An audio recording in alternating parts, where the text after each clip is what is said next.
जय श्री कृष्ण। राधे राधे। आज हम सुनेंगे कार्तिक मास के कृष्ण पक्ष की एकादशी रमा एकादशी व्रत की कथा। अर्जुन ने आनंदित होते हुए कहा, हे भगवान, अब आप मुझे कार्तिक मास की कृष्ण पक्ष की एकादशी की कथा सुनाइए। इस एकादशी का क्या नाम है तथा इसमें किस देवता की पूजा की जाती है? इस एकादशी का व्रत करने से क्या फल मिलता है? कृपा करके यह सब विस्तार पूर्वक कहिए। तब श्री कृष्ण भगवान बोले, हे कुंती पुत्र, कार्तिक मास के कृष्ण पक्ष की एकादशी का नाम रमा है। इसके व्रत से समस्त पाप नष्ट हो जाते हैं। इसकी कथा इस प्रकार है। प्राचीन काल में मुचुकुंद नाम का एक राजा राज्य करता था। इंद्र, वरुण, कुबेर, विभीषण आदि उसके मित्र थे। वह बड़ा सत्यवादी तथा विष्णु भक्त था। उसका राज्य बिल्कुल निष्कंटक था। उसके चंद्रभागा नाम की एक कन्या थी, जिसका विवाह उसने राजा चंद्रसेन के पुत्र शोभन से कर दिया।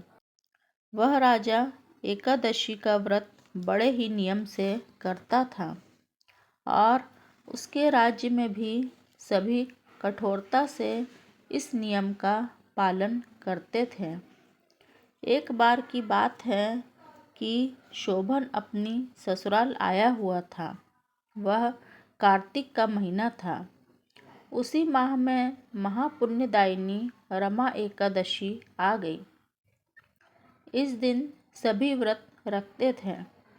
चंद्रभागा ने सोचा कि मेरे पति तो बड़े कमजोर हृदय के हैं, वे एकादशी का व्रत कैसे करेंगे, जबकि पिता के यहाँ तो सभी को व्रत करने की आज्ञा है। मेरा पति राज आज्ञा मानेगा तो बहुत कष्ट पाएगा। चंद्रभागा को जिस बात का डर था वही हुआ।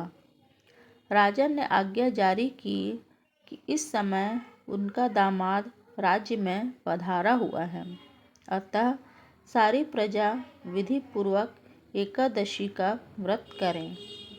जब दशमी तिथि आई तब राज्य में ढिंढोरा पीटा।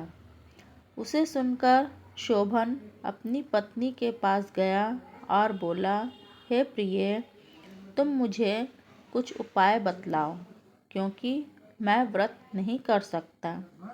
यदि मैं व्रत करूँगा तो अवश्य ही मर जाऊँगा।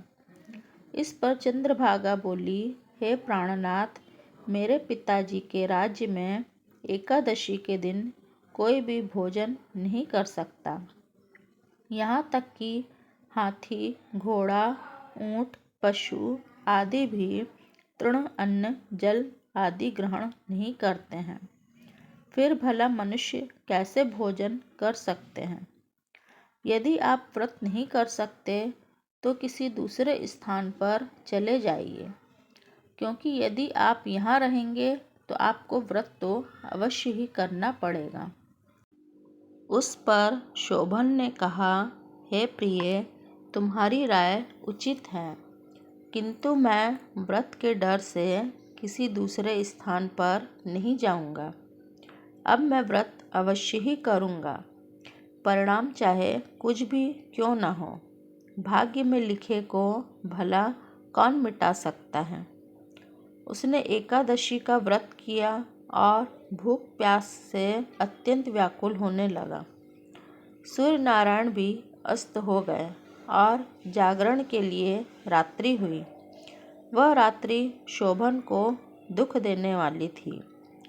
दूसरे दिन सूर्योदय होने से पहले ही भूख प्यास के कारण शोभन के प्राण पखेरु उड़ गए।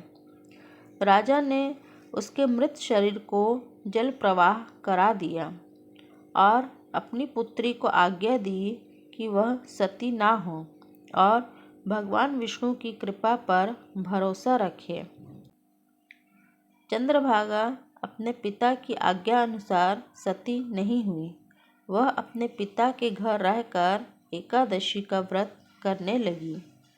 उधर रमा एकादशी के प्रभाव से शोभन को जल से निकाल लिया गया और भगवान विष्णु की कृपा से उसे मंदराचल पर्वत पर धन धान्य से युक्त तथा शत्रु रहित देवपुर नाम का एक उत्तम नगर प्राप्त हुआ। उसे वहाँ का राजा बना दिया गया। उसके महल में रत्न तथा स्वर्ण के स्तंभ लगे हुए थे। राजा शोभन स्वर्ण तथा मणियों के सिंहासन पर सुंदर वस्त्र तथा आभूषण धारण किए हुए बैठा था। गंधर्व तथा अप्सरा नृत्य कर उसकी स्तुति कर रहे थे। उस समय राजा शोभन दूसरा इंद्र प्रतीत हो रहा था। उस समय मुचुकुंद नगर में रहने वाला सोम शर्मा नाम का एक ब्राह्मण तीर्थ यात्रा के लिए निकला हुआ था। घूमते घूमते वह उसके राज्य में जा पहुंचा। उसको देखा। वह ब्राह्मण उसको राजा का जमाई जानकर उसके निकट गया। राजा शोभन ब्राह्मण को देखकर आसन से उठ खड़ा हुआ और अपने ससुर तथा स्त्री चंद्रभागा की कुशल क्षेम पूछने लगा। सोम शर्मा बोला, हे राजन, हमारे राजा कुशल से हैं तथा आपकी पत्नी चंद्रभागा भी कुशल हैं। अब आप अपना वृत्तांत बतलाइए। आपने तो रमा एकादशी के दिन अन्न जल ग्रहण न करने के कारण प्राण त्याग दिए थे। मुझे बड़ा आश्चर्य है कि ऐसा विचित्र और सुंदर नगर, जिसको ना तो मैंने कभी सुना और ना कभी देखा है, आपको किस प्रकार प्राप्त हुआ है। शोभन बोला, हे ब्राह्मण देव, यह सब कार्तिक मास की कृष्ण पक्ष की रमा एकादशी के व्रत का फल है। इसी से मुझे यह अनुपम नगर प्राप्त हुआ है, परंतु यह अस्थिर है। इस पर ब्राह्मण बोला, हे राजन, यह अस्थिर क्यों है और स्थिर किस प्रकार हो सकता है, सो आप मुझे समझाइए। यदि इसके स्थिर करने के लिए मैं कुछ कर सका तो वह उपाय मैं अवश्य ही करूँगा। शोभन बोला, हे देव, मैंने वह व्रत विवश होकर तथा श्रद्धा रहित किया था। उसके प्रभाव से मुझे यह अस्थिर नगर प्राप्त हुआ है। किंतु यदि तुम इस वृत्तांत को राजा मुचुकुंद की पुत्री चंद्रभागा से कहोगे तो वह इसको स्थिर बना सकती है। ब्राह्मण अपने नगर को लौटा और उसने चंद्रभागा से समस्त वृत्तांत कहा। इस पर राजकन्या चंद्रभागा बोली, हे ब्राह्मण देव, आप क्या यह सब दृश्य प्रत्यक्ष देखकर आए हैं या अपना स्वप्न कह रहे हैं। ब्राह्मण बोला, हे पुत्री, मैंने तेरे पति शोभन तथा उसके नगर को प्रत्यक्ष देखा है, परंतु वह नगर अध्रुव अर्थात अस्थिर है। तू कोई ऐसा उपाय कर जिससे कि वह स्थिर हो जाए। चंद्रभागा बोली, हे महाराज, आप मुझे उस नगर में ले चलिए। मैं अपने पति को देखना चाहती हूँ। मैं अपने व्रत के प्रभाव से उस नगर को स्थिर बना लूँगी।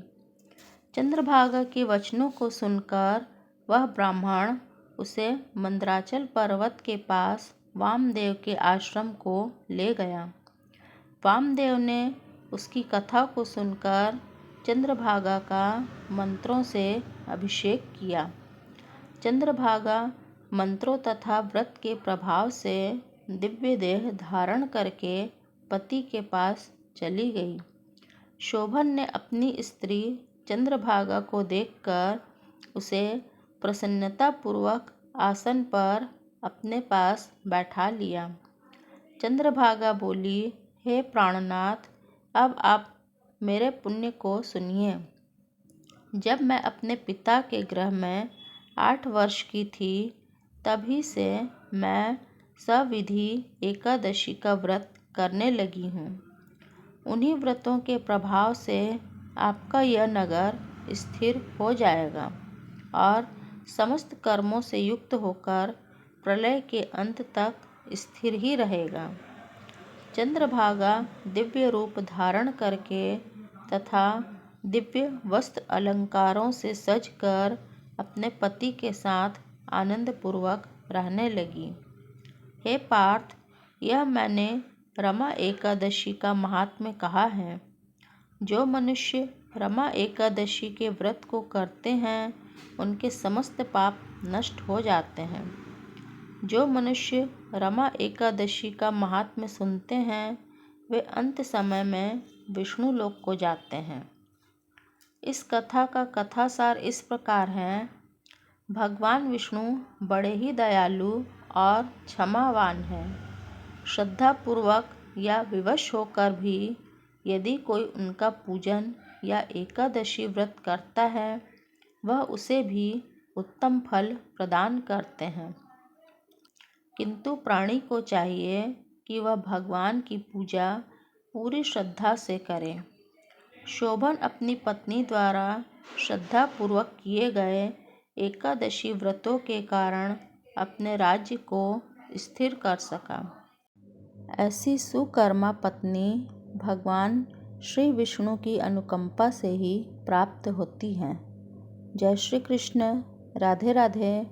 आपको मेरा चैनल अच्छा लगे तो इसे लाइक करिए, सब्सक्राइब करिए और शेयर करिए।